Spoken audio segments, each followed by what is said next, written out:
My name is John Kauper. I'm buried over there, but it's shady here and it's sunny there, so we do my talk over here. I was born in 1846 in Bavaria. We came over here, started farming, have our own land, and we farmed down here in St. Lawrence Lane. It was about a half mile down the road.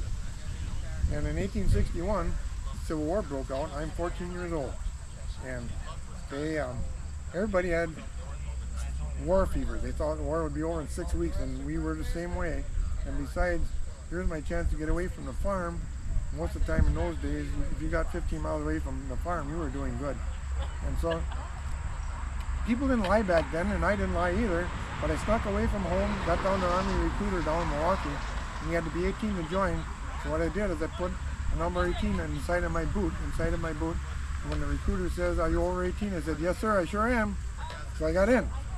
But I was only in a short time, and my dad came down there and grabbed me by the collar and back home to the farm I went. So now I'm there for another 3 years.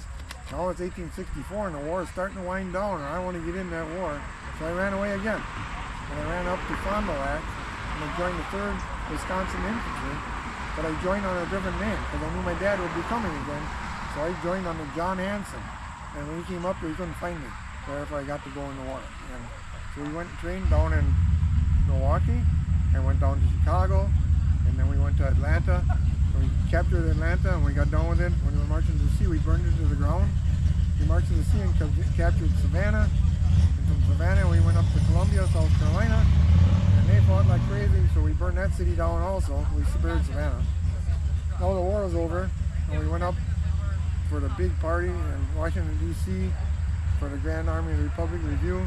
And after that was over, they shipped us to Louisville, and in July 14th, 1865, they released me and I came back to the farm. Then I got married, started my own farm, had 7 kids, and started a silo business. And a lot of the silos you see down here now are still there, and those are the ones we put that became very well at it. And when I was 90, in 1937, my health started going downhill, and we didn't have nursing homes things like you have around here. So I went down to my daughter Ann down in Harvey, Illinois, and there 2 years later I died, and then they brought my body back up and was buried over there.